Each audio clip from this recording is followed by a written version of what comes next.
is going to conduct the Pune chapter. I heartily welcome all of you for All India webinar.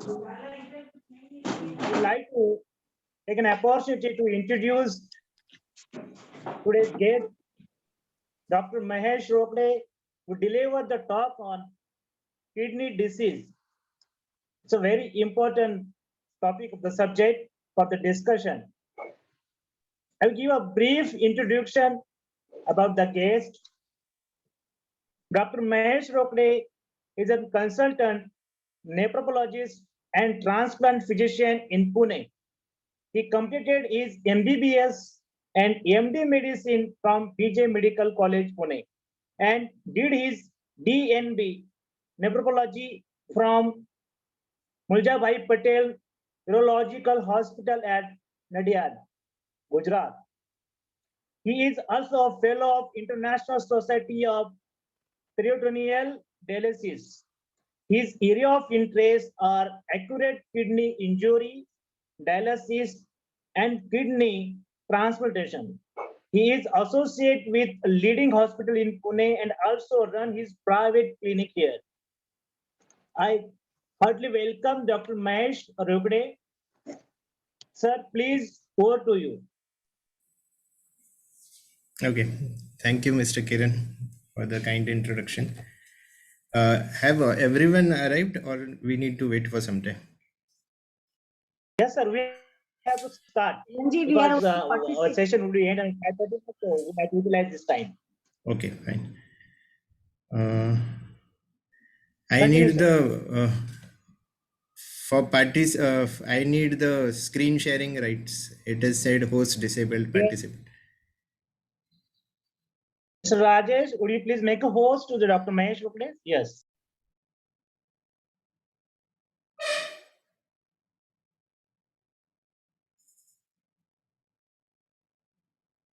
Screen.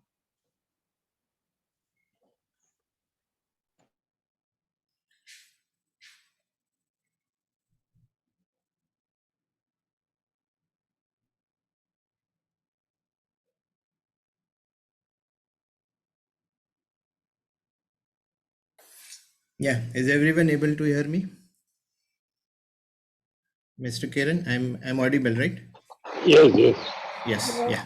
Yes. Yes, sir. Yes, sir. Yeah, so let's start.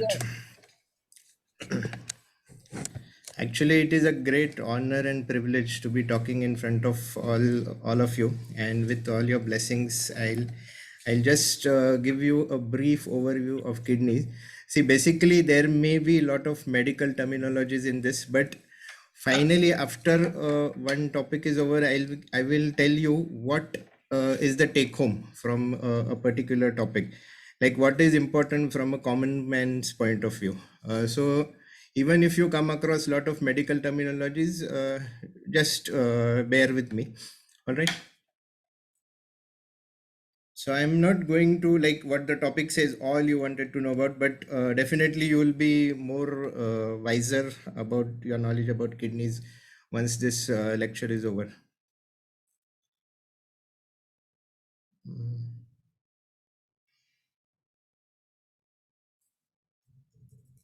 One minute, yeah.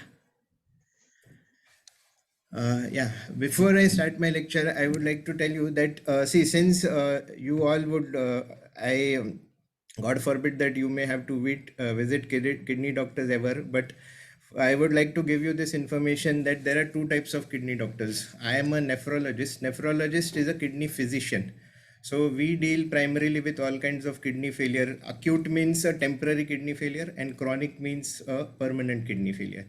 And all kinds of electrolyte disturbances, like disturbances in the salts in the body, like sodium, potassium, calcium, phosphorus, all the salts disturbances also we manage.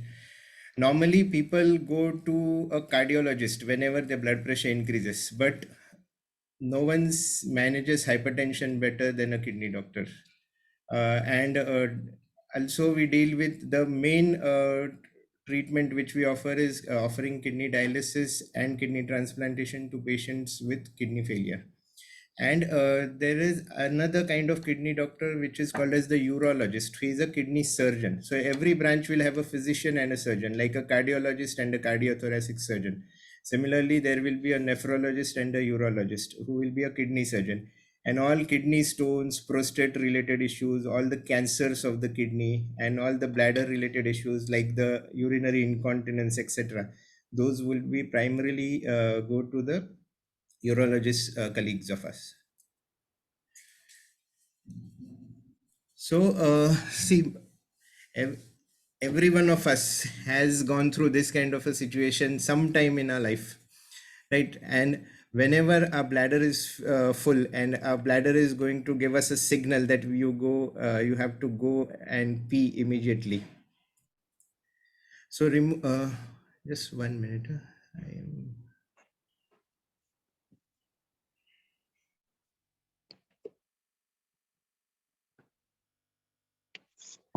Just give me 1 second. There is one message coming on top which I need to.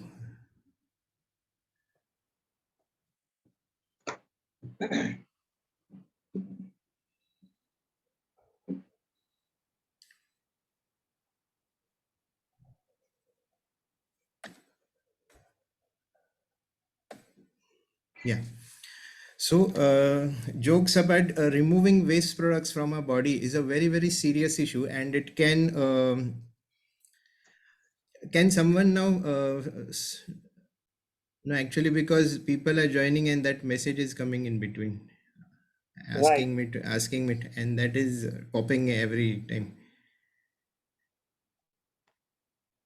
So I'm not sure if I'm again not allowed to be the host, whether I'll be Please able to continue. share. I'm Yeah. here to admit all the members here. No, what is happening? It's popping in front of my slide. So whatever matter is Yes, written, huh? it is popping on top of it. Right, right, right. That's right. That is the problem. That is the issues, na? Yeah. Right. Uh, Yeah, no problem. Yeah. So removing waste product from our bodies is a very, very serious issue. And see, we normally disregard such an important organ in our body. But when it comes to someone faces a situation where whenever someone faces with a situation where there is an organ failure, that is when we really identify the importance of that particular organ, and then we are left with a repentance, thinking that Hindi I English wish. दोनों बोलिए ना, Hindi English दोनों। अच्छा, मुझे yes, Kiran ji actually, ने बोला था कि इंग्लिश बोलना है। फाइन, मैं हिंदी इंग्लिश दोनों बोल हिंदी सकती इंग्लिश दोनों बोलेंगे चलेगा। हूँ। Okay, fine ma'am. Thank you. See, देखिए, जब वेनेवर किडनी जब खराब हो जाता है तब हमको उसका इम्पोर्टेंस रियलाइज हो जाता है, और तब लगता है कि काश मैंने पहले अपनी किडनी का अच्छे तरीके से ख्याल रखा होता, राइट? बट बाद में पछतावा करने से कोई फायदा नहीं होता, क्योंकि already what is gone, because unfortunately when we are talking about chronic kidney disease, मतलब हमेशा के लिए जब किडनी खराब हो जाता है, that is a situation where you are left with only two options, one of dialysis and one of a kidney transplantation. Unfortunately, that particular kidney can never be made normal again.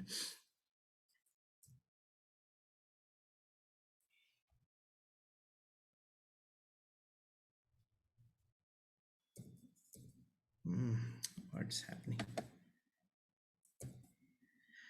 Yeah.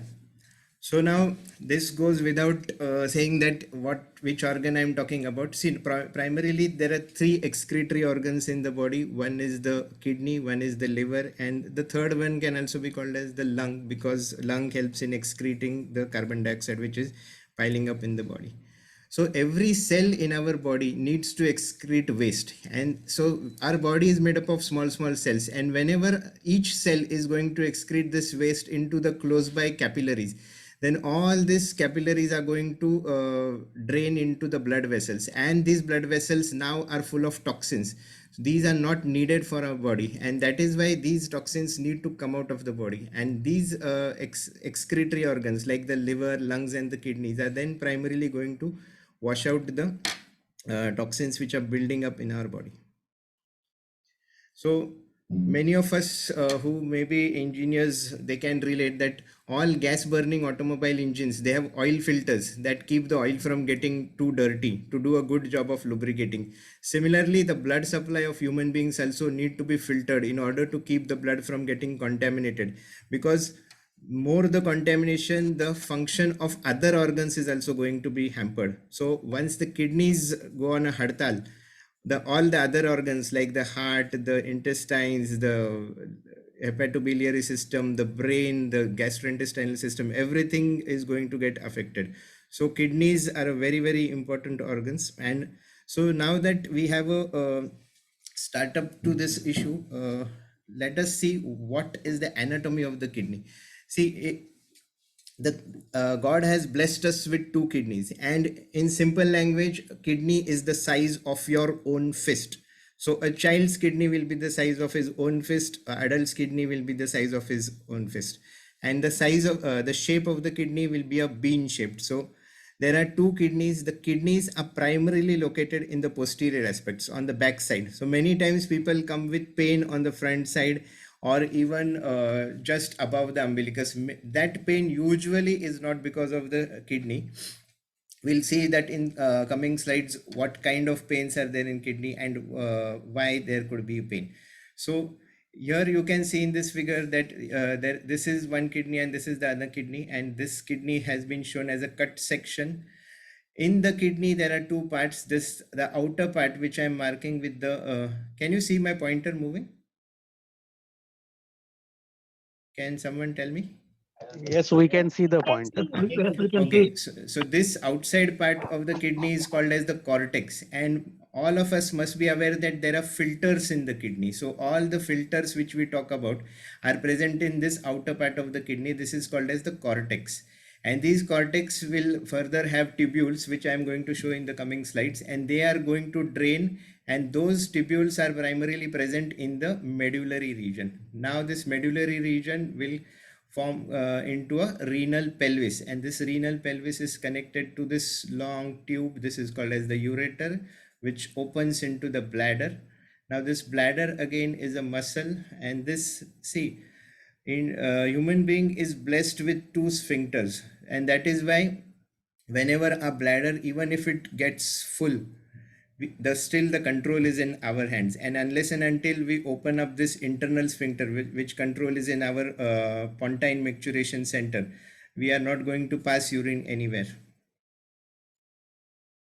So here you can see in the perspective of an entire human being and this skeletal cage, we can see that the kidneys are usually at the end of the 12th rib, and most of the part of the kidney is covered by the rib cage, and only a small portion of the lower pole is exposed, and most of the part is under the rib cage.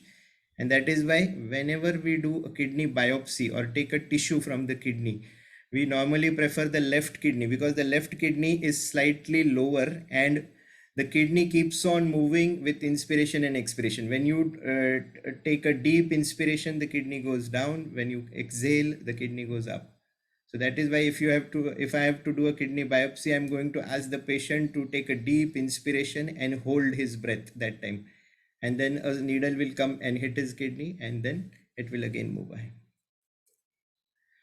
So again, here in this figure, you can see that the kidney, most of the part of the kidney is under the rib cage, and a small part is just jutting out. The lower pole of the kidney is jutting out from the 12th rib. Here you can see that the kidney is protected by a lot of fat tissue, and beyond the fat tissue there is a fibrous tissue. On top of both the kidneys there is adrenal glands which secretes the adrenal hormones as well. And this we have already discussed, that this is the cortex, then the medulla, the renal pelvis, and this forms the ureter. Now if you see here, this is the heart, this is the liver, and this is the right kidney, which will form a renal impression on the liver, and this is the left kidney.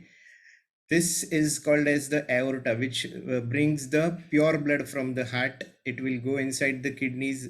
Lower down, it will get supply blood to the kidneys.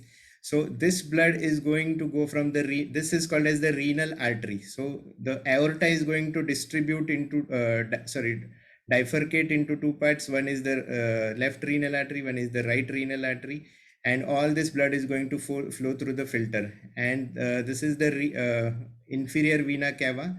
This drains out the unwanted blood from the organs, and this carries the unoxygenated blood. So if you cut open the abdomen of the person, you will see that the kidneys are located on the back side posteriorly, and on the anterior side, you will primarily see the intestines.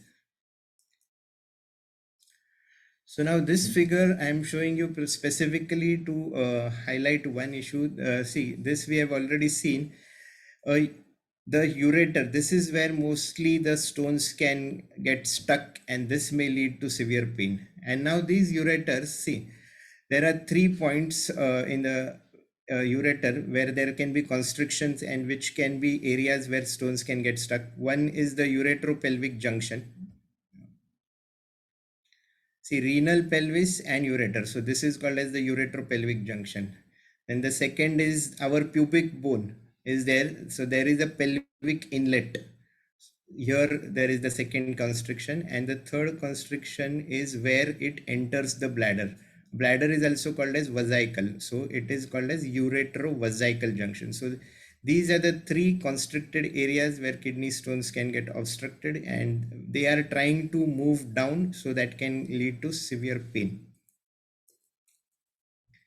And this is the structure of the urinary bladder. These are the ureters entering into the urinary bladder.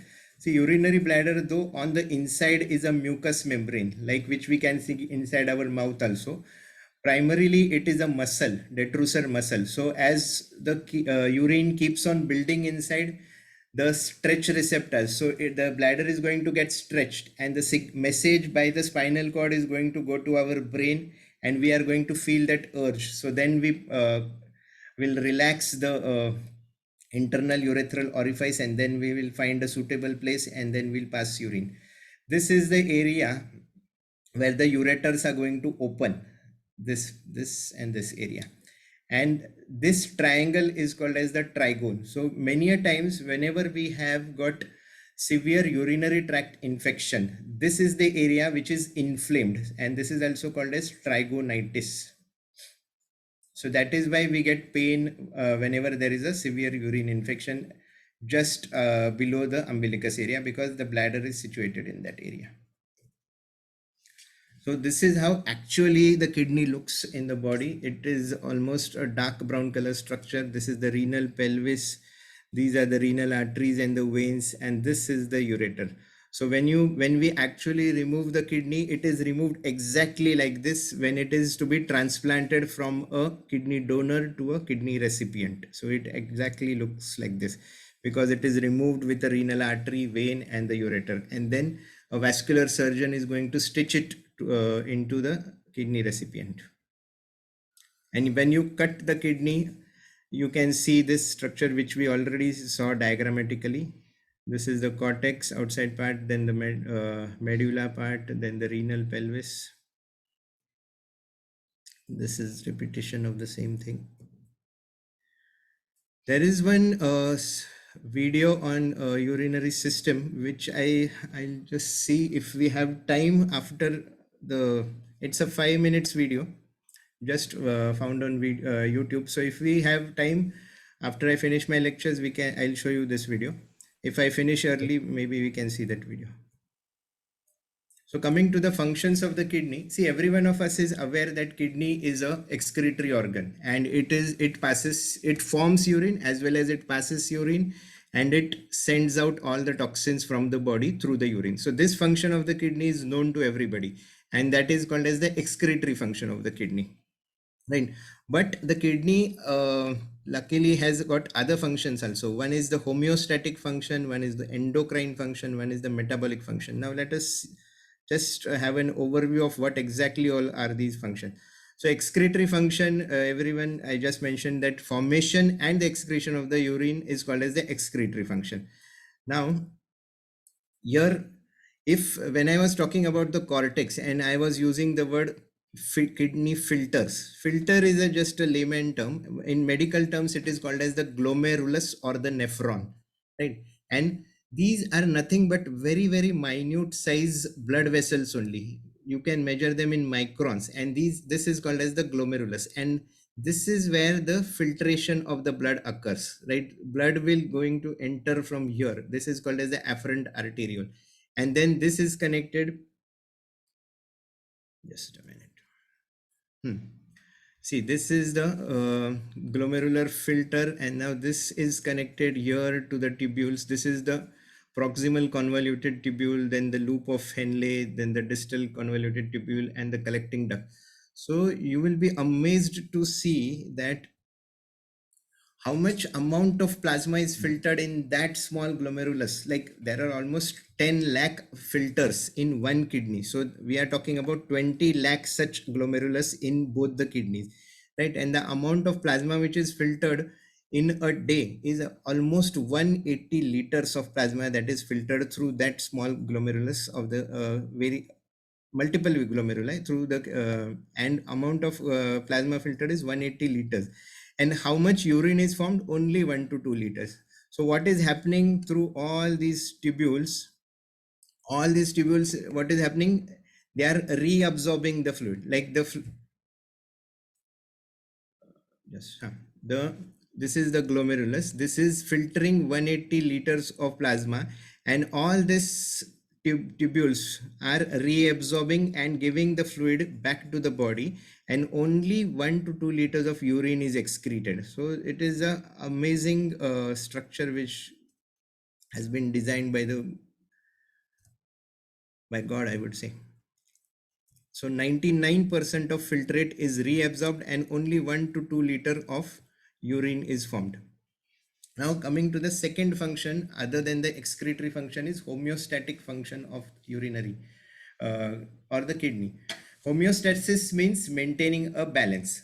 So besides the excretory function, the kidney is going to regulate the blood volume and the blood pressure. Now, how is it going to regulate the blood volume and blood pressure? See, blood volume it can regulate because it has the control. We have just seen that it is filtering 180 liters and excreting only 1 to 2 liters. So kidney has the control. So if a patient is dehydrated, it is going to send out, it is going to retain more and more fluid in the body and going to send out very little urine. And that is why when someone is dehydrated or taking very little amount of volume of fluids, that is the time when the urine is also formed in a very less quantity. And that also urine is a concentrated urine, a very dark urine, dark yellow color urine is there. So this tells us that the kidney is regulating the blood volume. Now, how is it regulating the blood pressure also? So whenever there are triggers, like whenever there is infection in the body, or whenever there is low volume of the water, like the person is dehydrated, or exactly opposite, like also like the person is overhydrated, extra water in the body. So various hormones are released in the body, and these are released by the kidney. One of them is renin, second is the erythropoietin, and all other hormones are also there, like angiotensin 2, aldosterone, etc. And these hormones are primarily responsible for checking the blood pressure by controlling the blood pressure in the body. Another important thing is that the kidney maintains a balance of the various salts in the body. The various salts are commonly heard salts are sodium, potassium, chloride, calcium, and phosphorus. So the kidney is regulating the excretion of these salts, primarily potassium and phosphorus. Whenever the kidneys start failing, the potassium and the phosphorus stops getting excreted, or the excretion is reduced to a considerable level, and that is why potassium levels and phosphorus levels will start increasing in the body. So similarly, by maintaining the hydrogen ions and the bicarbonate ions in the urine, the kidney is going to help in stabilization of the blood pH also. So if you do a arterial blood gas of the patient, you see that a normal pH would be somewhere around 7.3 to 7.4. So the stabilization of this blood pH is going to be done by the kidneys. Now coming to the third function is the endocrine function. Endocrine function means that the kidney is also has the capability of producing hormones, right? As well, the kidney is a site of degradation for several hormones also. Many of you may not be aware that the insulin in patients of diabetes, the insulin gets degraded in the kidney, and that is why someone who is having kidney failure, the dose of insulin goes down because now the kidney is not working properly. So the kidney will stop degrading this insulin, and this insulin will continue to remain in the body for a prolonged period of time. And that is the reason why the sugar levels start going low. And sometimes it happens that you may take a very low dose of insulin and still your blood sugars may go very, very low. And this is the reason, because the kidneys are not functioning, or they are functioning very low, and the kidneys are not able to degrade the insulin. The other endocrine functions are that the kidneys will produce erythropoietin hormone. The erythropoietin hormone is a hormone which is produced in every one of our bodies. And this erythropoietin hormone is primarily responsible to increase the hemoglobin of a person. So it senses properly that there is low oxygen content in the blood, and then it will send a signal to the bone marrow, and the bone marrow will increase the production of the red blood cells. Now, what will happen in patients whose kidney is not working properly? The production of erythropoietin will go down. So all this subsequent signal system is not going to work. So it is not, though it is going to sense that there is a low oxygen content in the body, the erythropoietin production is not going to be there, and hence the further action on the bone marrow by stimulating the production of the RBCs is not going to happen. And as a result, patients with kidney failure have a very, very low hemoglobin levels, and this is the injection which is given artificially to patients with CKD. CKD means chronic kidney disease.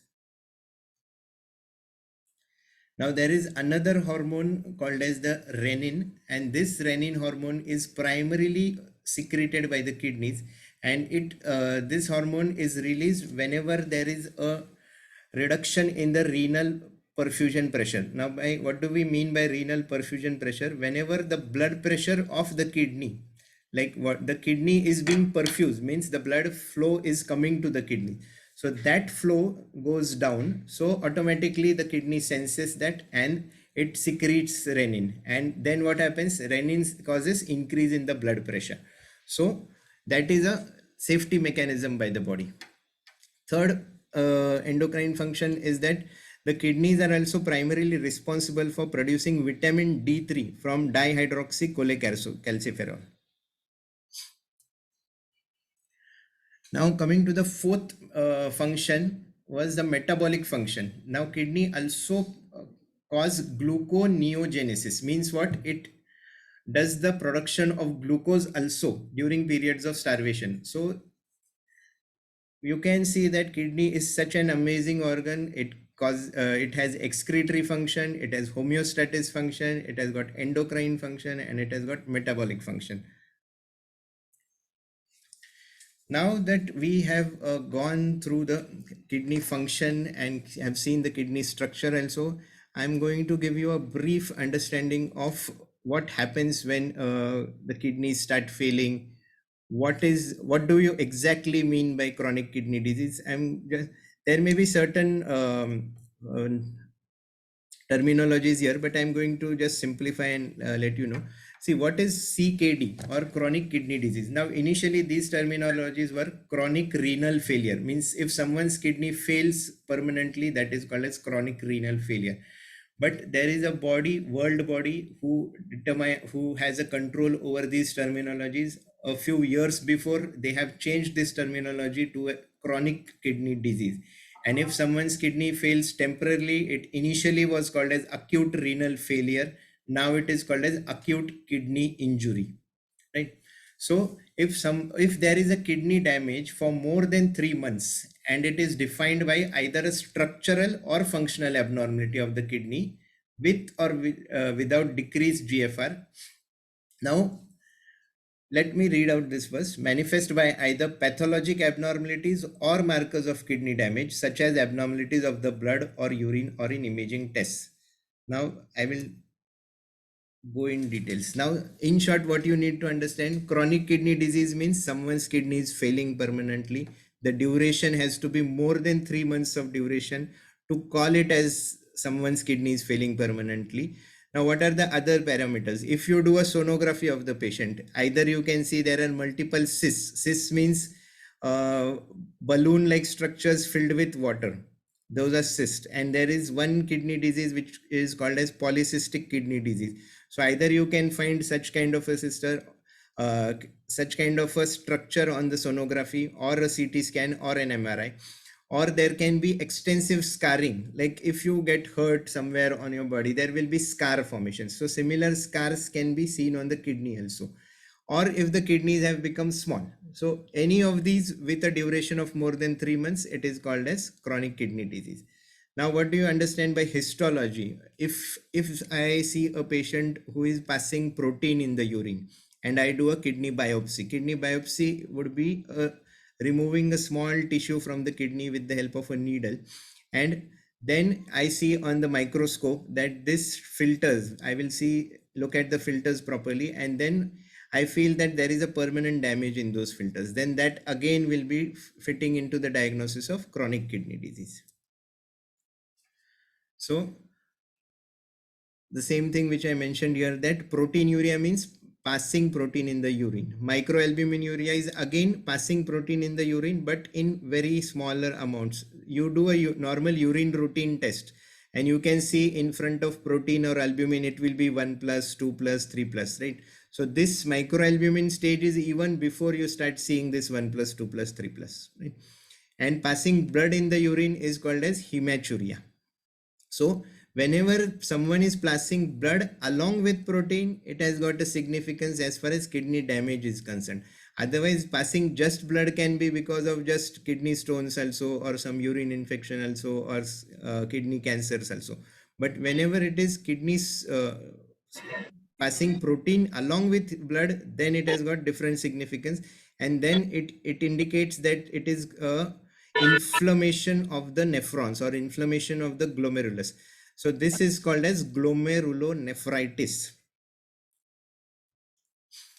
Now, coming ahead with the CKD, like whenever now I know that the person is having a chronic kidney disease, now I want to know in which stage the kidney disease is there. So how do I stage that? So this staging is done by National Kidney Foundation KDOQI guidelines, right?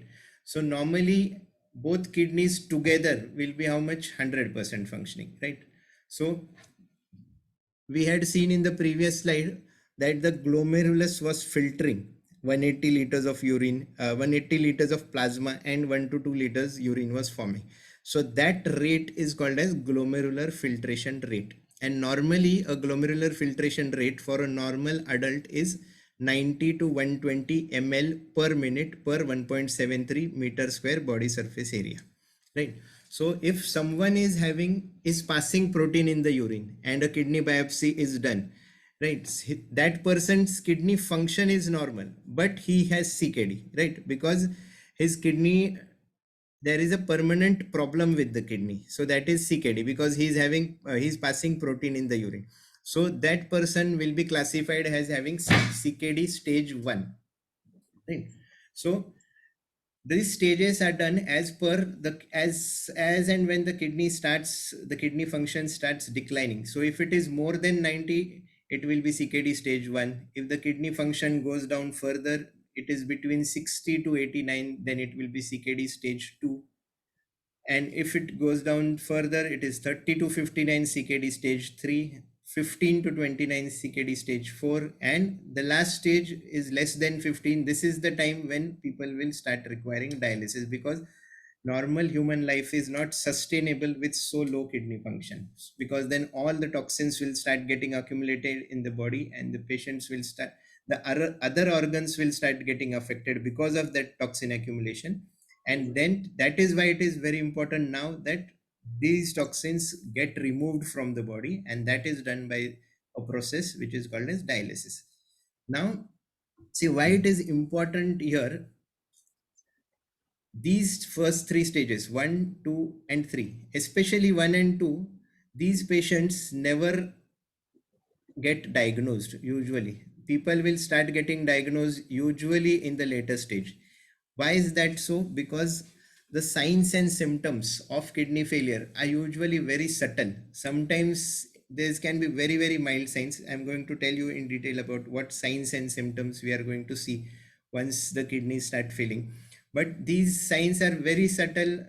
People may ignore them, and many a times patients who do not have diabetes or hypertension, see, diabetes and hypertension are such two diseases, almost like 100%. If we see 100 kidney failure patients, 60 kidney failure patients are going to have diabetes and hypertension, or even more, right? So such patients are already seeing doctors, their tests are being done, so these patients can be diagnosed at an early stage also. But if someone other than diabetes and hypertension, his kidneys start failing and the patient gets very minimal symptoms, then that may not get diagnosed at an early stage. And when the kidneys fail to an advanced level and the patient start getting very advanced symptoms, that is the time he will come to know that his kidneys have failed, and that too to a very advanced level. Now, who is going to get kidney disease? Just now in this slide only, I mentioned that out of 100, almost 50 to 60 are the patients who are having diabetes and hypertension.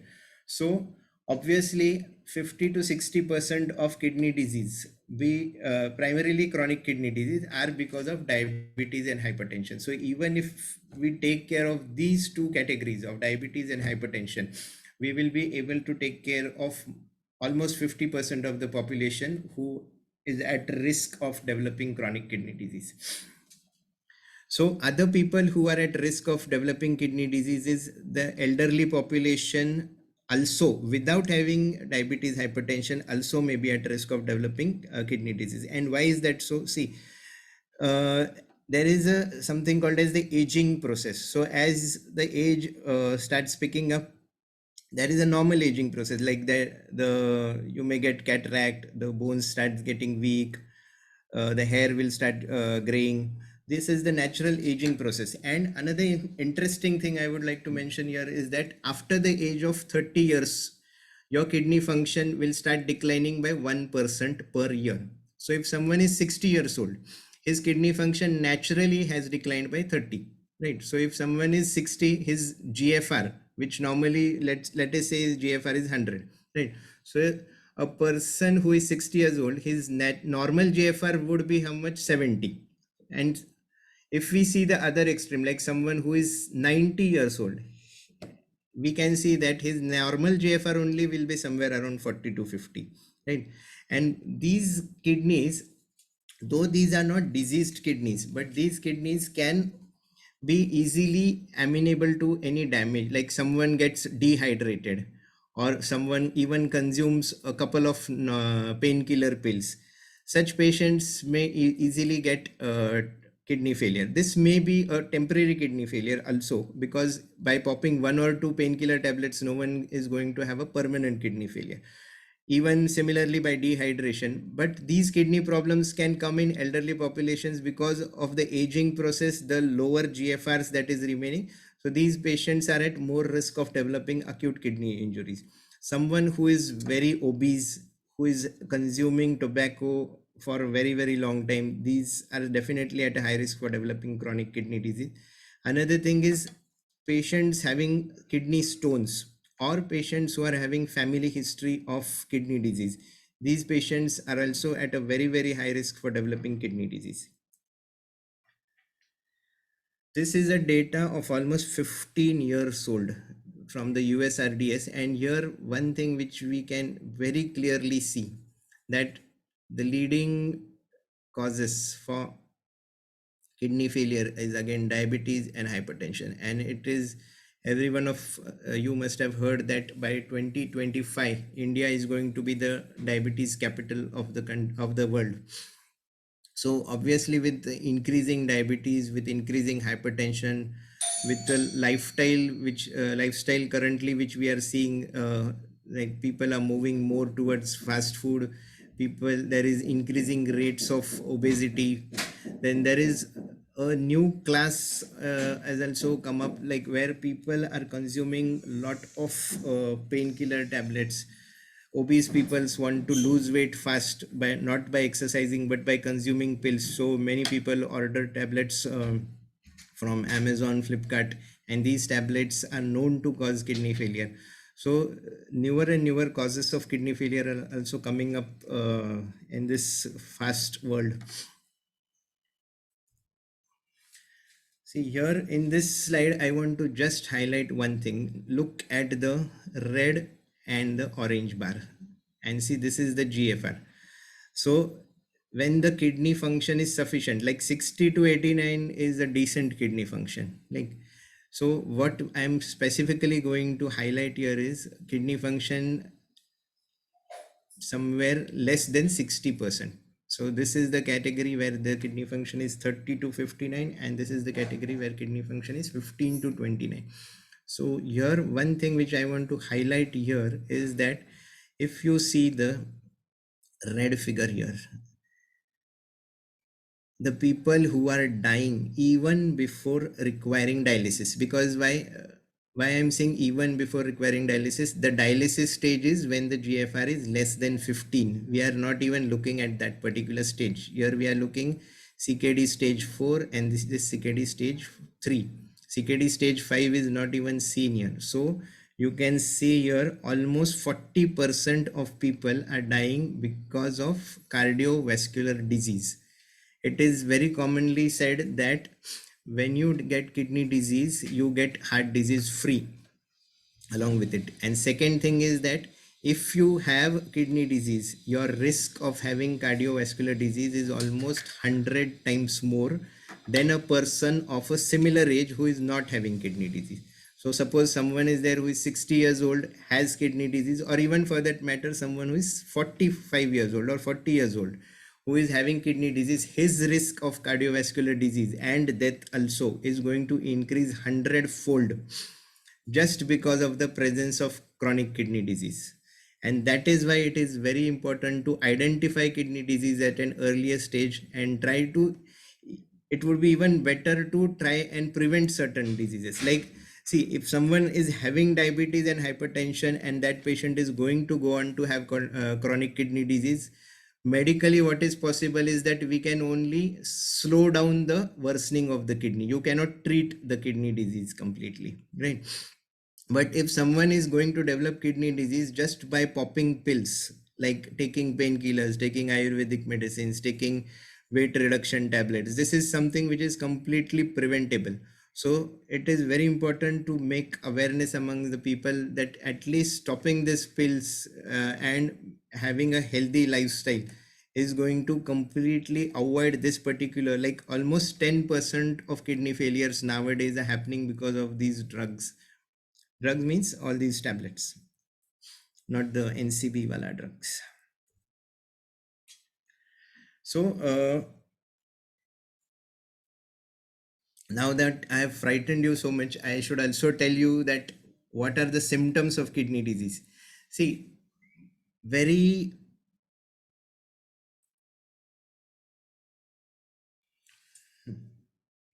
no, I'll go this. See, this is a figure which is going to, this is showing just symptom wise, system wise, like the CNS, cerebral, central nervous system, what are the symptoms. But I'll also tell you stage wise, right? So in early stage, like whenever the kidney function is above 60%, usually there are no symptoms at all. Like someone's kidney function may be 62% and that patient may not have a single symptom at all, and that is why kidney diseases are not diagnosed at an early stage.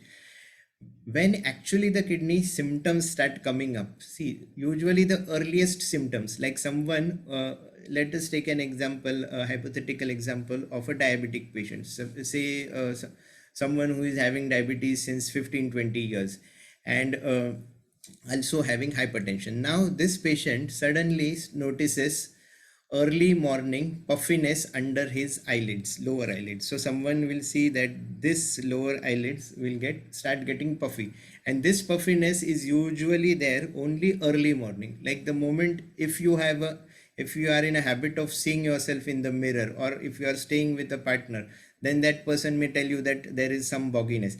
See, this should not be confused. Usually in elderly age, there is some bogginess below the lower eyelid, but that bogginess is a permanent thing. If you see that there is a new onset puffiness over the lower eyelids, and which vanishes once someone is up and about their daily activities, that should not be taken lightly, and you should immediately check if you are passing protein in the urine, because that could be the earliest symptom. Now, what is the second symptom in a similar setup? Like if you sit for a prolonged time, you may start getting swelling. Initially, the swelling may be just below your ankles, and then later on, it may start coming up to your shin. See, having swelling may not necessarily mean kidney disease. Like swelling can be because of multiple reasons, like right from thyroid disease, heart disease, liver disease, having low protein in the body. All these can cause swelling in the body. So don't think that if you got a swelling, then that your kidney started failing. If you have a swelling, at least you get yourself evaluated, right? So that could be the second symptom, swelling just below your ankle. Then if that swelling increases, then it can come up to a shin, and if you press it, then you will see that there is a depression forming, right? That means there is extra water accumulating in your body, right? And this could be a sign of kidney disease. Why I'm saying could be, because there are multiple other reasons for swelling also, right? Primarily the symptoms are sorry, I'll again come to the scenario which I told, that this diabetic patient who is having diabetes since 15-20 years, and now that patient has noticed there is swelling. This patient also will notice that initially, if that patient does not have hypertension, now suddenly he will go to the doctor, and he will find out that now he has started a new onset hypertension. This usually is an indicator that this patient has started developing kidney failure. So if someone is a diabetic, started noticing swelling in the body, either under the eyelids or the feet, then and you have got new onset hypertension, you should certainly evaluate yourself for kidney disease, right? Now, primarily the advanced symptoms which we are going to see, they are going to be seen when the kidney function is less than 30%. So that is the time when the symptoms are going to come. This is CKD stage 4 and CKD stage 5. Now, see, here we can see that anemia. I had shown you in initial slide that there is a hormone called as erythropoietin, which the production of which either can be reduced or stopped depending on the severity of the kidney failure. So once the erythropoietin production has been stopped, there will be low hemoglobin. So automatically the patient will start looking pale, he'll start feeling very weak, and on walking he will start feeling breathless, right? Then kidney failures also have a functional platelet abnormality. The platelet value actually will not go down, but there will be a functional dysfunction. So platelets normally help clot the blood properly.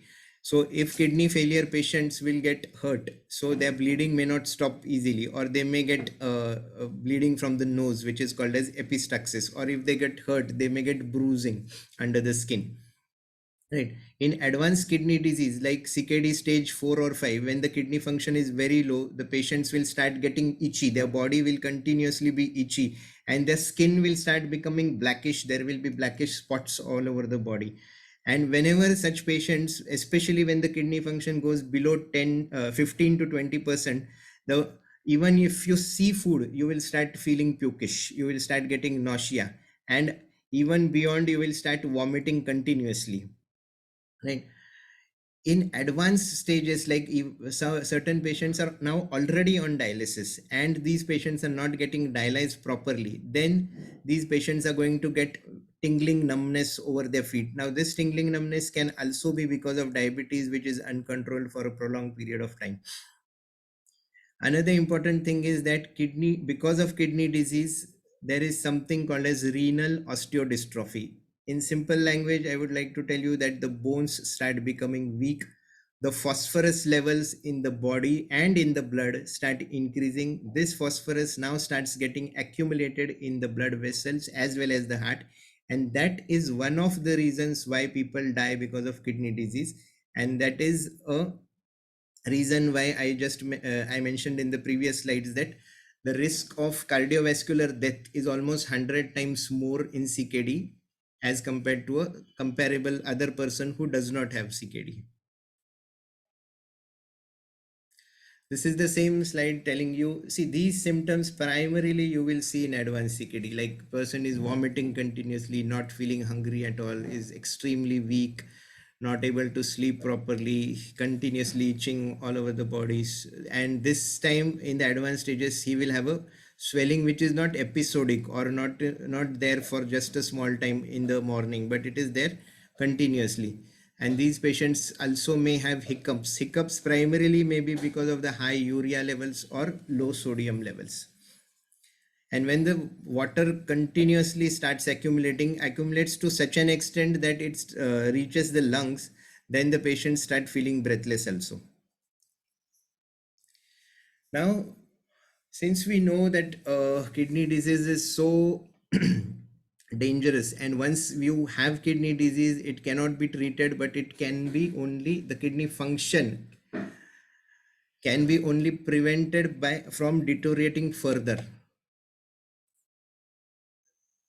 So there is certainly a role for screening the patients so that we can catch them in the early stages. So see, there you must have seen that a lot of hospitals conduct screening camps.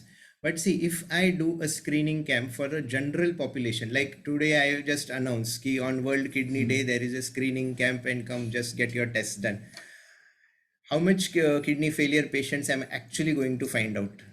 There will be very less. But if I target high risk population, here I would also like to make one point and one important thing, that there in the world, I am talking about this data is in the world, 1 out of every 10 person alive on this earth is a kidney failure patient in some form. This stage may be varying, even it can be stage 1, 2 also. But 1 out of every 10 patient, which means 10% of the entire world population has kidney disease in some form. Right, so it becomes very essential that we should screen the patients at early stages. People should be encouraged to come ahead and get themselves screened. So as I just mentioned, that just screening the general population is usually futile, so we should screen the high risk population. We have already seen in the previous slides who are the high risk population. Here I am going to highlight that again. Primarily diabetic patients, hypertensive patients. There are certain autoimmune disease, like I'm sure some of you must have heard about the disease called as lupus or SLE. That is also known to cause kidney failure because of SLE. Then patients who are having family history of chronic kidney disease, patients who are having kidney stones, patients who are into the habit of consuming painkillers for a very long duration, patients who have history of kidney stones. Definitely everyone in this list should be a candidate for being screened for kidney disease. And see, screening is not at all expensive, not at all difficult. What do we do? Just three things. Just three things. Number one, check the blood pressure of the patient. Number two, check if that patient is passing protein in the urine. Right? Now, this test which they have mentioned over here, the third arrow, is albumin creatinine ratio. So that ratio is going to tell you exact amount of protein he is going to pass. But even if you do a simple urine routine test, which will show at least 1 plus 2 plus, even that is sufficient, because we are just doing screening. Obviously, if someone has a positive test, he is going to go through the further tests also. But if it is screening, it you can do, and if it is not available, ideally recommended is what? Urine albumin creatinine ratio. Number one is check the BP. Number two is check serum creatinine, means creatinine level in the blood. And number three is check if the person is passing protein in the urine. But only these three tests and you can identify whether this patient is having kidney disease or not. Not even a sonography is required. So see, what they have mentioned over here is selected patients. So if any one of these tests come positive, then to further identify if there is really any significant kidney damage, then the sonography, then the body salt, sodium, potassium, bicarbonate, everything is going to be checked. But only three screening tools are required: blood pressure, serum creatinine, urine protein. That's it.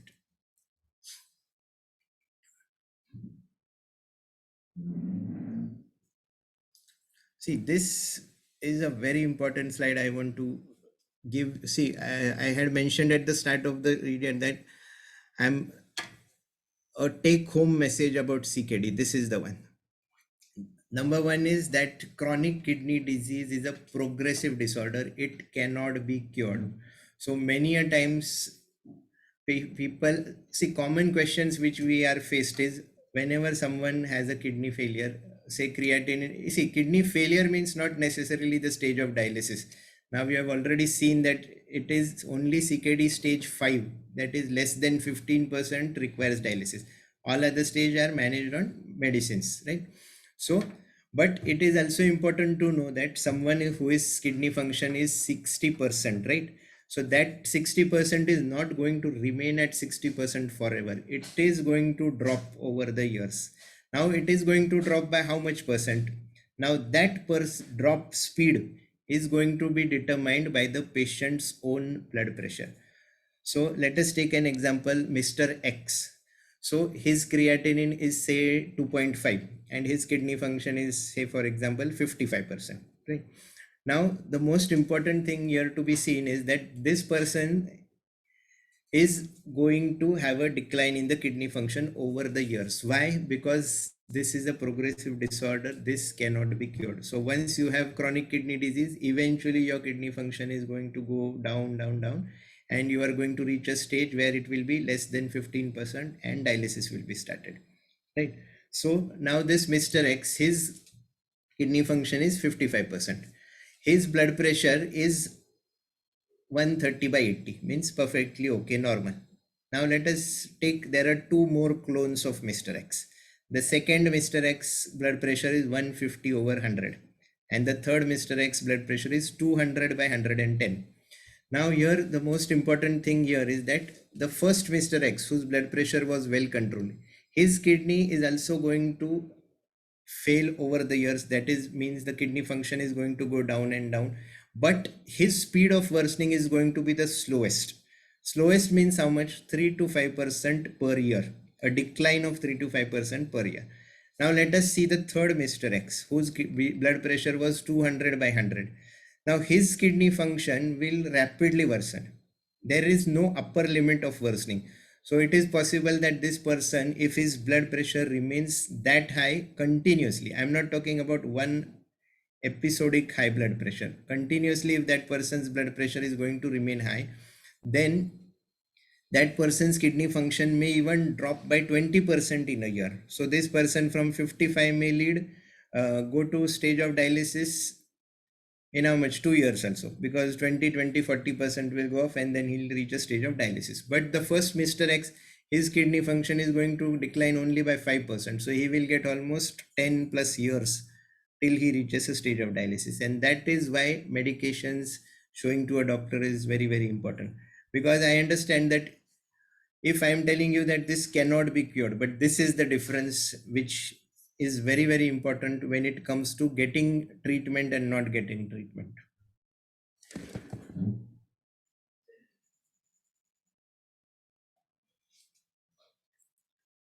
Another important thing I would like to tell you is here that as far as kidney function or kidney failure is concerned, you should avoid over-the-counter medicines, especially painkiller medicines, Ayurvedic medicine, herbal medicines, and one very important message that you will see lot of internet advertisements over pamphlets, Ayurvedic centers claiming that they can cure kidney failures. Kidney failure, if it at all it would have been cured, all the dialysis centers in the entire world would have been locked by now. But unfortunately, there is no cure for kidney failure. Only the speed of worsening of the kidney failure can be got down. That is called as the progression can only be retarded and not be stopped. See, so what is important in chronic kidney disease? What dietary modifications which should be done? See, number one modification is the protein in the diet should be brought down.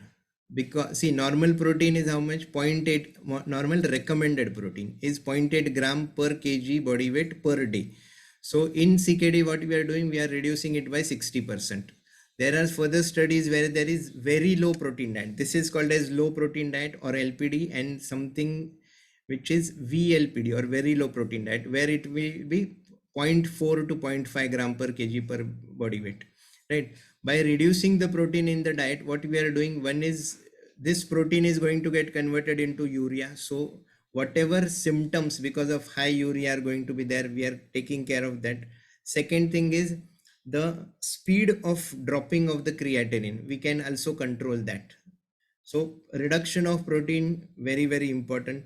Then because of kidney failure, we had seen as a consequence what is happening. The potassium in the blood is increasing, phosphorus in the blood is increasing, sodium, if you take more, the hypertension is going to increase, and the swelling in the body is also going to increase. So obviously in the CKD, these are normal recommended allowances, and these are reduced in CKD stages.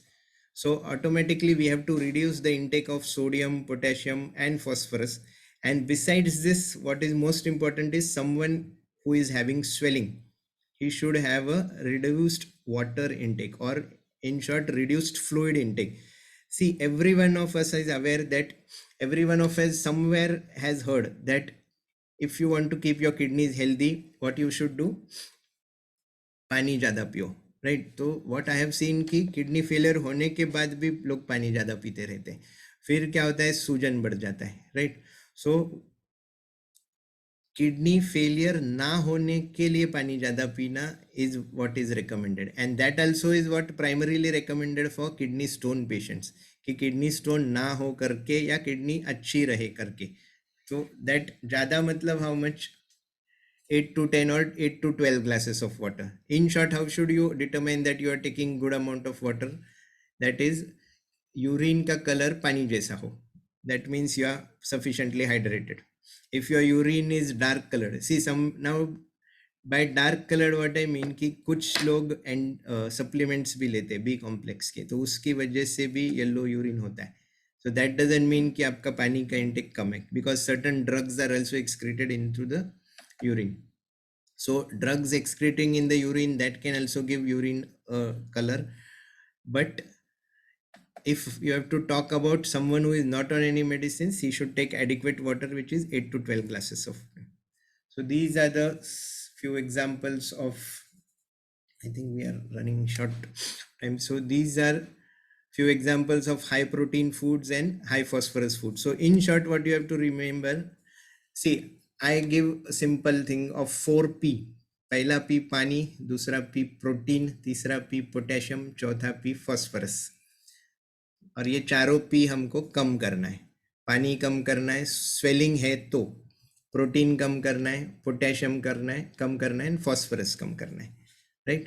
तो ये चारों चीजें हमको कम करनी होती है, 4P. Now once someone, see as I told कि ये बीमारी ठीक होने वाला बीमारी नहीं रहता है. सो किडनी फेलियर होके अभी समझो किसी का किडनी फंक्शन स्टेज 5 तक पहुंच गया, right? So what are the options of treatment? So either that patient can be on dialysis. So this is a blood dialysis, also called as hemodialysis. This is peritoneal dialysis or called as panika dialysis, and this is a kidney transplantation.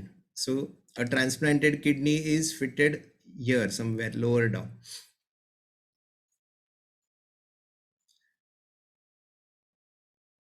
So this is here, you can see that a patient is having a dialysis. Dialysis usually is between 2 to 3 times per week, and each dialysis session is 4 hours.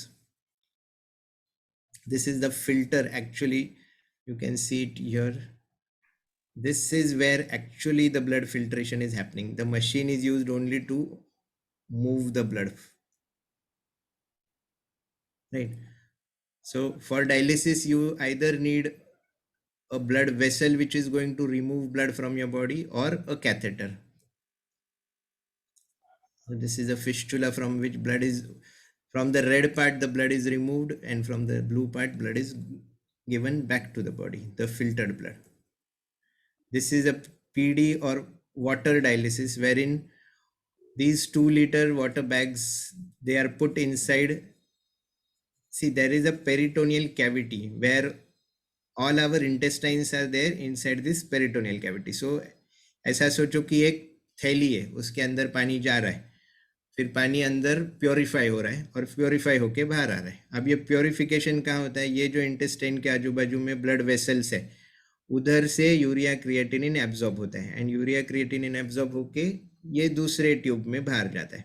सो हम 2 litre का पानी अंदर डालते, अंदर डालने के बाद this पानी is kept for 4 to 6 hours. Then see, between this 4 to 6 hours, this is disconnect. So this person is connected to this pipe and tube only for 15-20 minutes, and then he is free to do whatever he wants. Again, after 6 hours, he is connecting himself, removing that first which was inserted, then again putting a new water. So this is required 3 to 4 times a day. So just Mr. Kiran, Yes, sir. we had kept half an hour for question answers, right? So Yeah, of course. if it goes beyond some 15-20 minutes, is it okay? Yeah, fine. Or is there something planned ahead? No, you can. Okay. See, I will give you just now, after kidney failure, this is about kidney stones. Though I'm not a urologist, but see, kidney stones is something I thought everyone would be interested in knowing. So see, kidney stones, I'm just going to omit the medical part of it. See, there are several types of kidney stones: calcium oxalate monohydrate, calcium phosphate, uric acid stones, struvite stones, or cystine stones, right? And now see, a normal kidney will look something like this, right? A plain surface. Now, I had mentioned in the previous slides that stone can either get impacted here because this is a narrow portion. Then second thing is somewhere it can get impacted here because it is the pelvic inlet area. And third thing is the uretrovesical junction, right? So see, now here what has happened? There is one stone over here and one stone over here, right? So if there is a stone here blocking this, so automatically इस ऊपर वाले area में क्या होगा? Swelling आ गया, तो ये एकदम सूज गया. अब इधर भी स्टोन है तो ये भी सूज गया, इसके साथ किडनी भी सूज गया इधर, इसको बोलते हैं हाइड्रोनेफ्रोसिस. और ये यूरेटर सूज गया, इसको बोलते हैं हाइड्रोयूरेटर. अभी इसमें कैसा है कि if this stone is going to be removed immediately, all this swelling will come down in say 2-3 weeks time. But say if suppose if this stone is going to be here for months together, what is going to happen? This swelling will eventually go down, but whatever damage has occurred because of this blockage in the urine path is going to remain permanently. And if you do a sonography of this particular kidney, say 5 years down the line, if this has got a chronic obstruction, what you will see that this kidney has now become a very small kidney, and over the years what you see that this kidney has failed. Only normal kidney now remaining is this one. So that is why it is very important that once a stone former, that person who, समझो एक person को stone हो गया, उस person को वापस जिंदगी में स्टोन होने का चांस कितना है पता है? 50% से ज्यादा, 50% से भी ज्यादा, right? So if someone has a stone, he should at least get a sonography done once in 6 months. Very simple thing, once in 6 months sonography करके देखो, क्योंकि many a times we see that patients may not get pain also. See, pain होता है तो पता तो चलता है, but pain ही नहीं होगा तो कहाँ से पता चलेगा, right? So at least if you have a history of stones, get a sonography done once in 6 months. Now here, see, this is a IVU plate. this is entire thing what you can see. This is looking like ginger, right? But this is a stone. This is a staghorn stone, and this is come out of here. So if stone keeps on accumulating here, it like one stone over the other stone, and they join each other, and it is when they join each other, it is called as a staghorn stone, right? Now this usually, now if someone has get that kind of a stone, usually you have to puncture the kidney from this side, then you have to keep that pipe inside, and then you have to do staged surgeries where then you keep on removing stones. That is called as staged PCNL surgeries. So what kind of symptoms someone may get? Those who have had stones will never forget the pain. It is a very, very severe pain. It is called as renal colic. Sometimes patients also develop urinary infections along with this pain. Sometimes they will also pass blood in the urine because either because of the infection or because of the passage of the stones. And whenever there is a stone in both the kidneys, like suppose if you would have seen a scenario where such kind of a stone is here also. So what is going to happen? Both kidneys are blocked with stones. Urine output 0. Creatinine can become 15, 20 also. And the moment you remove the stones, urine output good, creatinine normal. So this is a very gratifying surgery, the removal of the kidney stones, but it should be done as soon as possible. Normally what is mistake is done by people is कि pen रुक जाता है तो then they try to avoid the surgery. See, nowadays even these surgeries are done endoscopically, so there is no cuts and nothing is going to happen. So if someone is having an obstructive stone and if the urologist has advised that a surgery needs to be done, it should not be like overlooked. So if a urologist who is a qualified person to tell that whether it is required or not required, it certainly should be done. And no trials of Ayurvedic and this thing should be done. See, kidney stones, because of the obstruction, what is going to happen? Because of this obstruction, what is going to happen? The kidney function is going to go down and serious infections can occur because of obstructed kidneys. See, in kidney stones, primarily, as we had seen, that primarily stones are because of what? Calcium phosphate, calcium oxalate, uric acid. So, uric acid is primarily contained in non-vegetarian food. See, here caffeine is a very controversial thing over here. Caffeine, because caffeine, there have been various studies about this also, like whether caffeine leads to kidney stones, and it was clearly found out that in fact it is exactly opposite. People drinking more caffeine were found to have a lesser incidence of kidney stones. But what does caffeine do? Caffeine causes dehydration. So if you are going to take good care of your hydration status, you can take coffee and still not have stones. So but patients who are having stone formers, they should certainly avoid all these colas. Salt intake should be low, nuts should be avoided, and chocolates should be avoided. And you should drink a lot of water. You should shift to a vegetarian diet, preferably if that is possible, and consume a lot of seasonal fruits also. Now, finally, coming to urinary tract infection, which I thought again would be a topic of interest to most of us. See, urinary tract infection is simple. The infection anywhere in the urinary tract. Now that we have seen that the urinary tract means kidney, ureter, and bladder. So this is KUB, right? So normally this system or the urinary tract is a sterile tract. So from where the bacteria is going to come, it is going to come from the urethral meatus, and then it is going to lodge itself in the bladder, right? So whenever there is infection, normally most of the urine infections which we see in day-to-day life are limited to the bladder, and that is called as what? Cystitis, right? Now if someone has an infection which goes inside the kidney, right, so that is called as pyelonephritis, or ureter का infection हो गया है तो उसको बोलते हैं urethritis. So in simple way we can divide it into upper UTI and the lower UTI. Lower UTI usually symptoms होता है तो भी सिंपल होता है, usually they can be managed on OPD basis. Upper UTI usually जिन लोगों में होता है आइदर स्टोन से ब्लॉकेज हो गया है इसलिए किडनी तक इन्फेक्शन पहुंच गया, या some people have a problem where urine goes back from the bladder to the kidney. This is called as the vesico-ureteric reflux. See, normally there is a valve. Whenever urine will form, it will come by this pipe called as the ureter. There will be a valve here which is going to open only inside the bladder. And whenever the urine is going to, when the bladder is contracting, urine is going to go only down, not up back into the ureter. So in this disease commonly seen in whom? In children.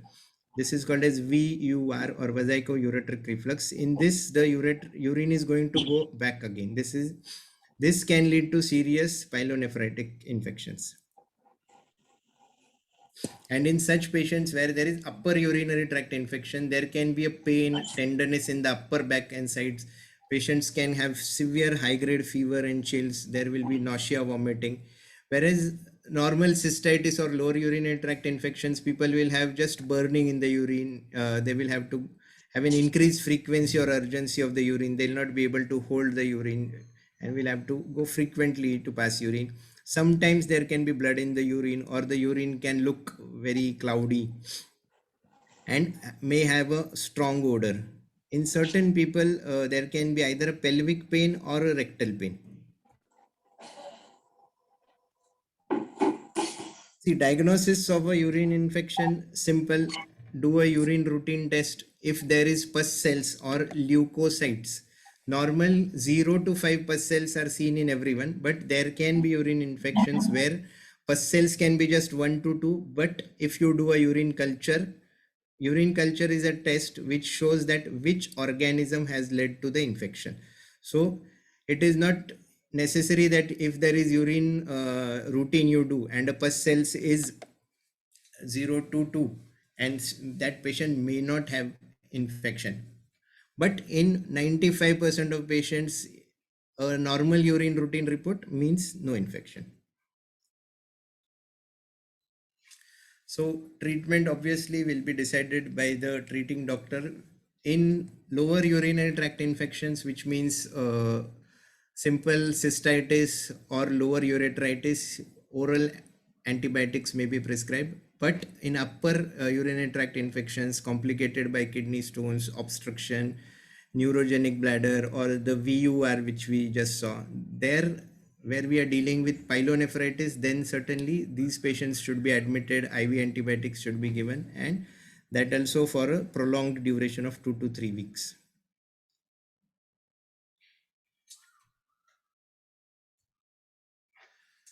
So for the prevention of urinary tract infections, again, you should drink 6 to 8 glasses of water, or if the weather is hot, you can even go up to 12. Or see, if you have no disease, there is no upper limit of water. You can even take 4 or 5 liters of water if you have no major illnesses, if you are a healthy person.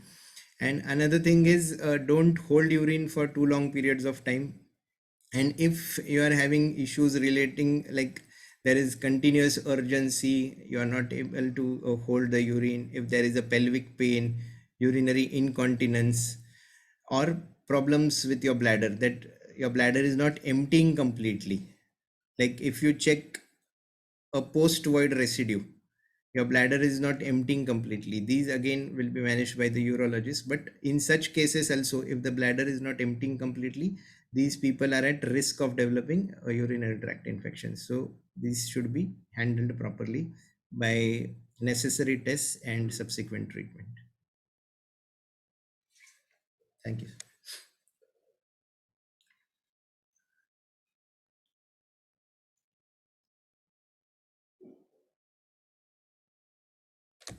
We can have the questions now. Doctor, what is urine culture and why is it taken? See, urine culture, see what do they do in urine culture, I'll tell. urine culture is a test done to find out by which organism, see organism means कौन से जंतु से urine infection हुआ है, right? तो urine culture दो चीज़ों के लिए किया जाता है, कौन से जंतु से इन्फेक्शन हुआ है ये देखने के लिए, एंड दूसरा वो जंतु कौन से एंटीबायोटिक से मरेगा।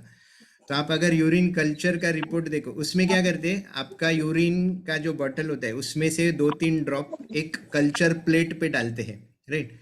उसमें if there is a infection, that plate will start growing that particular organism. That plate contains material which is very conducive for growing that particular organism.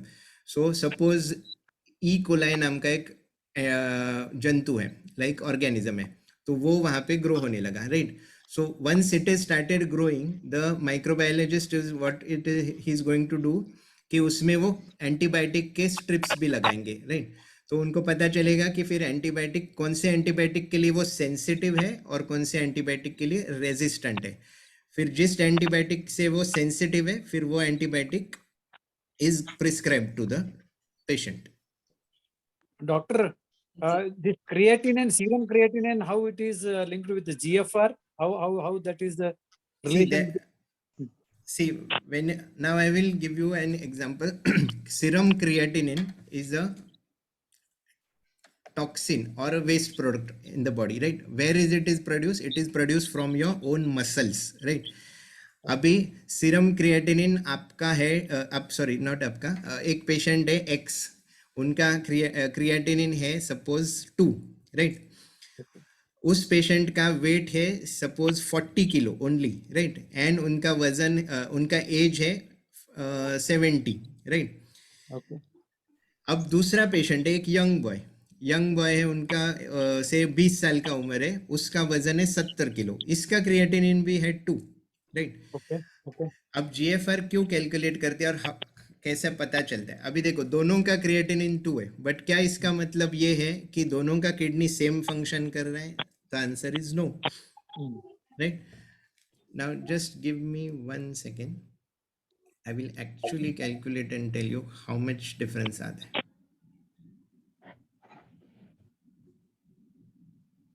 Sir, will you please remove the sharing of the screen? Kidney function now shows kidney is not okay. So you will look. See, Abhi, the first person which I was talking, whose kidney function was, creatinine was 2, weight was 70 kg, age was 20 years, right? His kidney function was 58%. Right? Now, the second person which I am talking, age 70 and weight 40 kg only, right? And creatinine same, 2.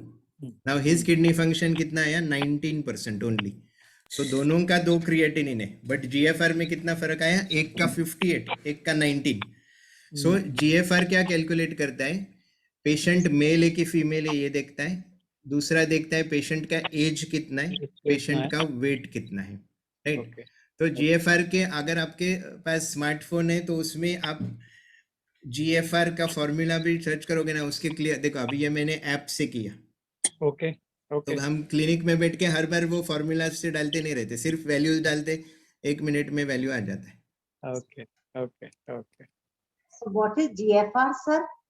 GFR means, सी आपका आपने start से lecture सुना था तो शुरू में मैंने दिखाया था कि ग्लोमेरुलस मतलब जो फिल्टर होता है, राइट? जो फिल्टर में ब्लड कितना फिल्टर होता है? 180 लीटर प्लाज्मा उसके अंदर जाता है, फिर वो ट्यूब्यूल्स के द्वारा बहता है और उसमें से बहुत सारा फ्लूइड एब्जॉर्ब होता है, बॉडी ले लेती है।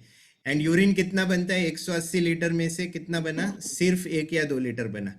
अब ये ग्लोमेरुलस का फिल्ट्रेशन रेट जो है उसको बोलते हैं जीएफआर, या सादी भाषा में जानना है तो जीएफआर मतलब हमारी किडनी कितना टक्का काम कर रही है, वो है जीएफआर, सादा simple. Thank you.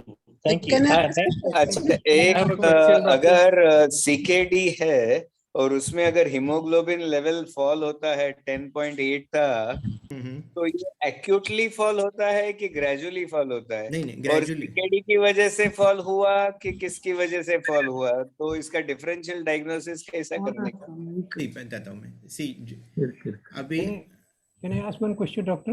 wait, Yeah. should I NK answer Agarwal? this Answer the first? first question. NK Agarwal here. Yes, yes, These tell me. kidney stones, whether they are in ureter, upper Mhm. part or lower part, can Yes. they be crushed through sonic waves rather than only Yes, yes, through they can be. endoscopy? They can be. Can that be done at any stage? Wait, I think there is a lot of. Can that be done at any stage? Don't of the speak at stone, the same or do time. you have to wait for a particular condition to be arrived at? Wait mister Agarwal, 2 ही minute. Actually background noise बहुत है, इसलिए मुझे आपने आपका noise नहीं है, बाकी लोगों ने भी अनम्यूट बहुत एक साथ कर लिया है।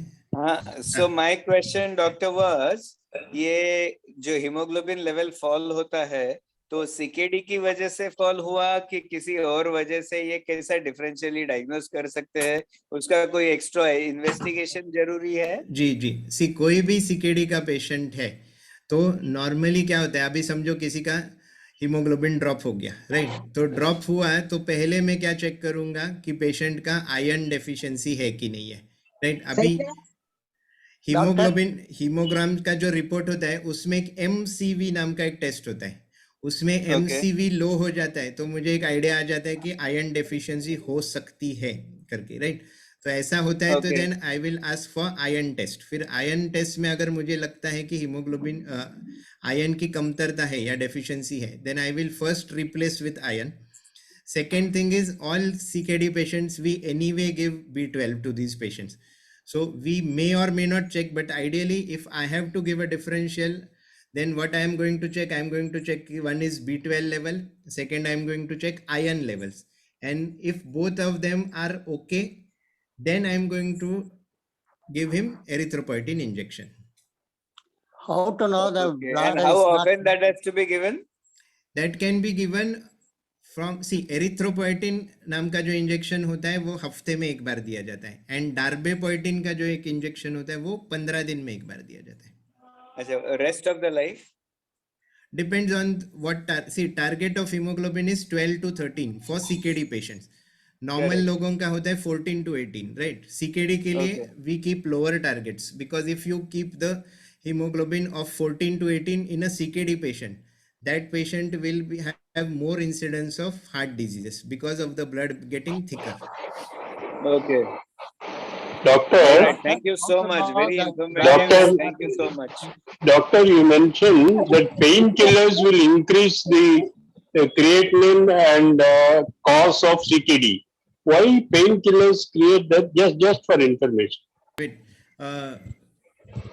just 1 minute. Wait. Before I answer your question, I think Mr. NK Agarwal ji was asking something. Should I answer him first? Please identify yourself.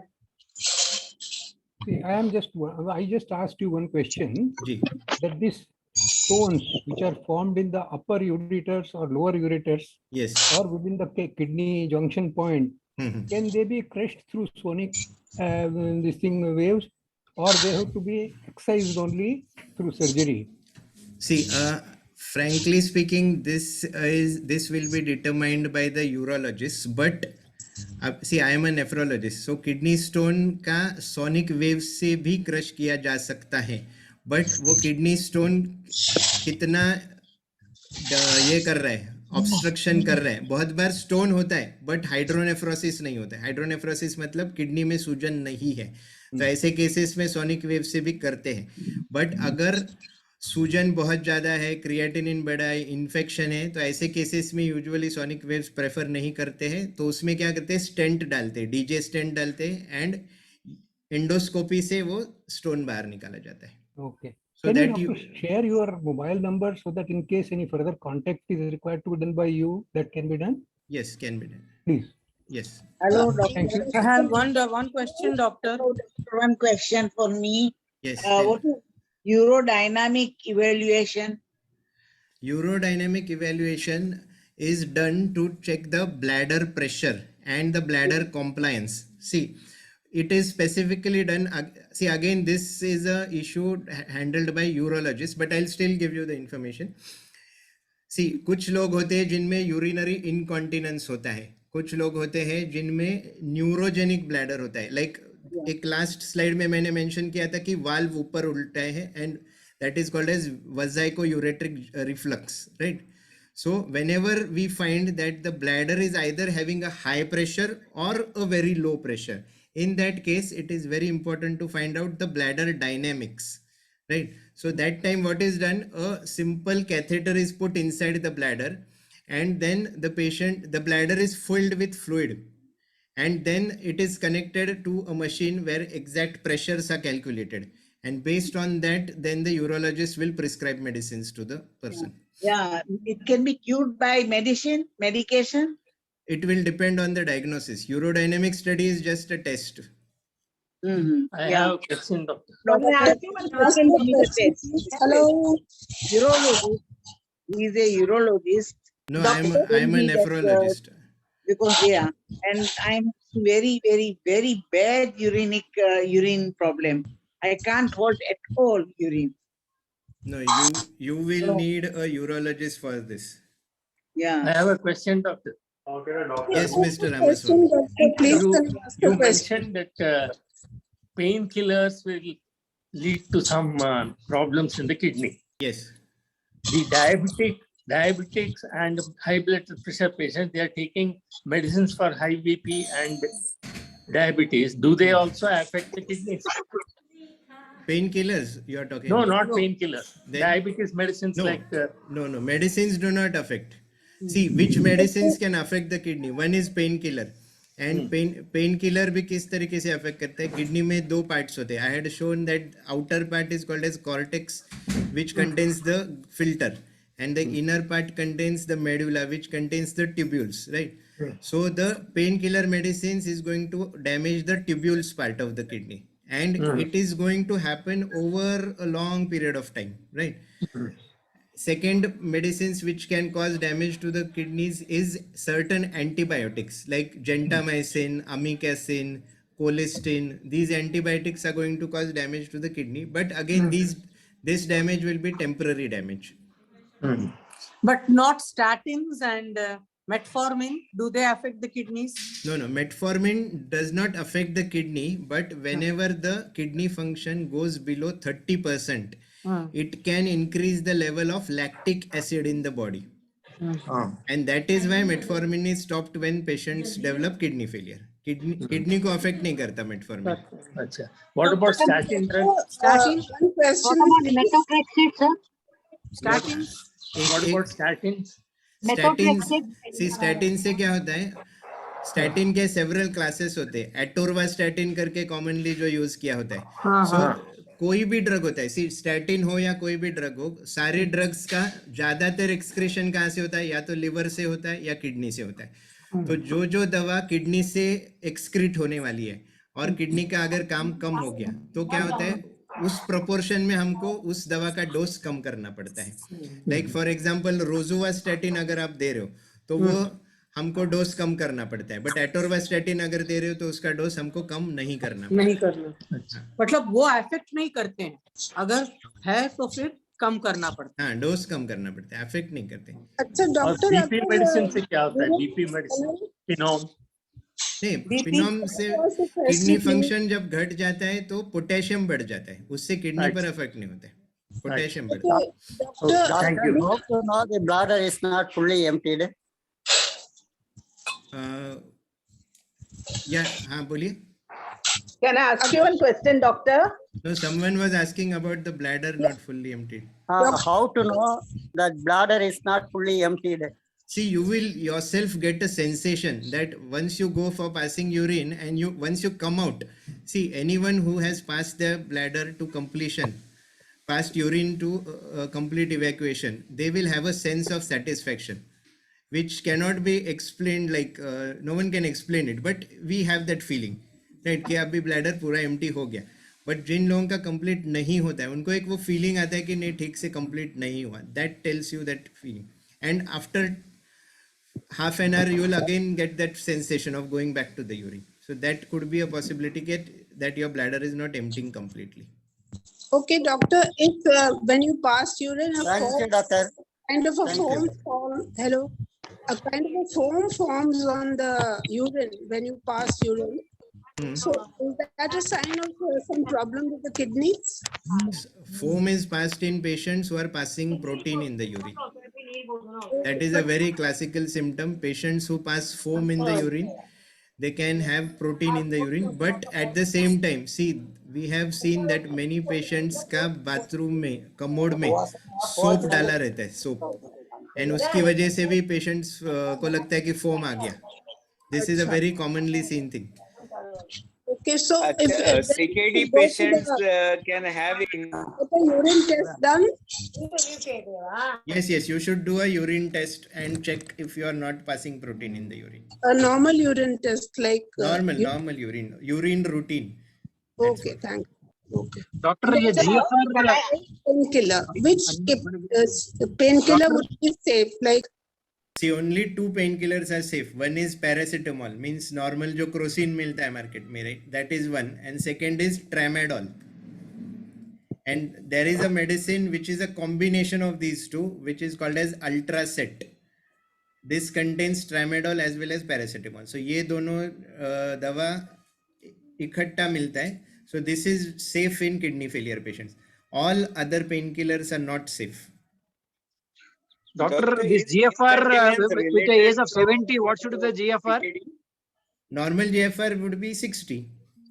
See, for example, they are at the age of 70, one for him or her, what should be the normal GFR for them? 70 होना चाहिए. 70 as को 70 होना चाहिए. हाँ, नहीं 70 as के लिए 60 होना चाहिए. 60 होना चाहिए. Okay. So above 60 is normal. ये जो मैं बोल रहा हूँ ये रफ एस्टिमेट है, राइट? अभी ठीक है सर. वो रफ एस्टिमेट मैंने किस हिसाब से बोला कि 30 साल के बाद 1% जाएगा, तो 70 साल तक कितना गया? 40% गया. तो 100 माइनस 40, 60% बचा. बट एग्जैक्ट कैलकुलेट करने के लिए आपका वजन भी लगेगा, आपका जेंडर भी लगेगा, आपका एज भी लगेगा, आपका क्रिएटिनिन भी लगेगा. And that you said there is an app in that you said, no? Yes. See, app में QX कैलकुलेट करके ऐप है. QX you mean? हाँ, QX calculate. Okay. Doctor, we are pure vegetarian, and should we take more protein or not? Like soya chunks and all, should we take or not? आपको कोई बीमारी है क्या? नहीं, कुछ नहीं है. तो ले सकते हैं आप, नॉर्मल प्रोटीन ले सकते हैं. Okay, doctor, can I ask you one question, doctor? Yes, you can ask. Acha, what do you, one second. What do you recommend for someone who has proteinuria and microscopic hematuria for last 3-4 years? GFR has always been 90 plus, and keeping a check on report and following with a nephrologist every 3 months. Do you have diabetes, hypertension? No diabetes, no hypertension, doctor. And how much proteinuria are you having? 1 minute, 1 minute. I'll have to check the. Meanwhile, can I ask one question, doctor? Sorry, I'll have to check. Is incontinence related to CKD? No, not at all. It's So what are the related common to causes of incontinence? it's related to the bladder. can methotrexate cause damage? Yes, methotrexate can cause kidney damage. So how can we diagnose the reason for incontinence? See, incontinence अगर हो रहा है तो पहली बात तो आपका sonography किया जाएगा. दूसरी बात है आपका यूरोडायनेमिक स्टडी भी किया जाएगा, क्योंकि there is various types of incontinence. Simple है कि ओवरफ्लो इनकॉन्टिनेंस मतलब आपका ब्लैडर समझो पूरा भर रहा है, और इतना भर रहा है कि आपको सेंसेशन ही नहीं, और फिर टप टप गिर रहा है. That is called as overflow incontinence, right? दूसरे केस में क्या होता है कि एक्चुअल आपका स्फिंक्टर जो है जिससे यूरिन आप कंट्रोल कर रहे हो और बाहर नहीं गिरने नहीं देते, उसमें डैमेज है. तो there can be multiple causes. तो उसमें यूरोडायनेमिक स्टडी किया जाता है एंड सोनोग्राफी किया जाता है. तो सोनोग्राफी किया, उसमें वॉल्यूम बहुत कम होता है और कम वॉल्यूम में भी अर्ज आ जाता है. नहीं, फिर आपका यूरोडायनेमिक स्टडी करना चाहिए. You may be having a high pressure bladder also, उसमें भी हो सकता है. Okay, fine. Thank you so much. You've been wonderful. You should ideally see a urologist doctor for incontinence. Okay. Thank you, Dr. Mahesh. Doctor, can I tell you about the urine protein? Yes, yes. That is going 28 mg. And urine creatinine is 47.93. Ratio is 0.59. That is fine. Fine? Yeah. Oh, thank you so much, doctor. Thank you so much. This is an albumin create ratio or a protein create ratio? Albumin creatinine ratio. Fine. It is fine. Thank you. Thank you, doctor. I Thank hope, you. Doctor, emptying of bladder fully is cured by medication. Can you repeat your question again? Emptying of bladder is cured by medication. Yes, yes. It can be cured with medicines. Okay, thank you. Thank you. Yeah. Doctor did for me histologic before 1 year, 1 year back. But it did not give any result, good result, doctor. Histologic, I didn't get your question. Can you repeat again? Doctor treated me with cystologic, logic, something like Cystoscopy. Yeah, cystoscopy. Yeah, right. यानी endoscopy से आपका bladder test किया, check किया था उन्होंने, right? Yeah. And then it did not give me any result for my, it was going worse than worse, my urine, holding urine. I told doctor that I want to hold my urine, not, I can't hold my urine. Now he has prescribed for evaluation. इसके लिए उन्होंने medicine चालू किया होगा आपको? हाँ जी. Medicine चालू किया था कुछ आपको? हाँ, मेडिसिन भी मेरा 3 months I took, but it did not give me any result, doctor. No, see again, कैसे see in this lecture I cannot give specific treatment to anyone because हर एक जन अलग होता है, and again what problem you are depicting is again a urological issue. Most of the issues unfortunately are the urological issues, like see incontinence, kidney stones, bladder related issue and prostate. ये चारों चीजें जो होती है वो urologist handle करते हैं. But आपकी जो प्रॉब्लम है वो पूरी तरह कंट्रोल हो सकती है. So you need to see if that medicine is not helping you, I would suggest that you see another urologist and it should definitely help you. Urologist is treating me, doctor. नहीं, मगर आप कह रहे हो उससे आपको फायदा नहीं हुआ है, राइट? या हाँ, तो मैं ये सजेस्ट कर रहा हूँ फायदा नहीं हुआ. Now he is prescribed for me urodynamic study, right? Yes. Yeah. So that is the right test. You should definitely get that test done. Test and let me see. Yes. Now I'm going after some few days. I'm going for this test. Right. Yes, Dr. Sahib. It will help me. The medication will help me. After by today's guest, it's time to give an vote of thanks. Yes, so before that, can we get his mobile number, please, or his contact number, please? Yes, we can. We'll share that. Thank you so much. We Can I appreciate ask one question? I think it has already been given in the chat. Yeah, it's a high time to give an vote of thanks. I request Madhugor, please unmute yourself, Madhuji, and give a vote of thanks to the guest. A doctor's numbers will be circulated in a All India WhatsApp group. So each and every coordinator will circulate these doctor's numbers among the members. Thank you so much. Thank you, Kiranji. I'm Madhu. It's my privilege to give vote of thanks for today's session to Dr. Maheshji. I'm grateful to all of you to be here.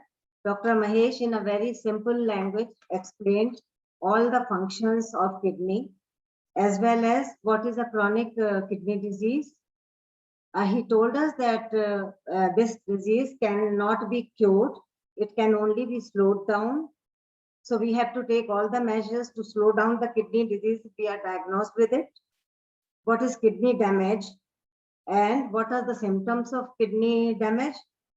Moreover, he explained that blood pressure and diabetes should always be controlled because they can affect our kidney functions. So it has been a very useful talk, and we have been informed about the UTI also and kidney stones. So I think all of us have found the talk extremely useful, and we are very much thankful to Doctor. Thank you so much, and all of you, I thank you. Thank you. Thank you so much. Thank you so much.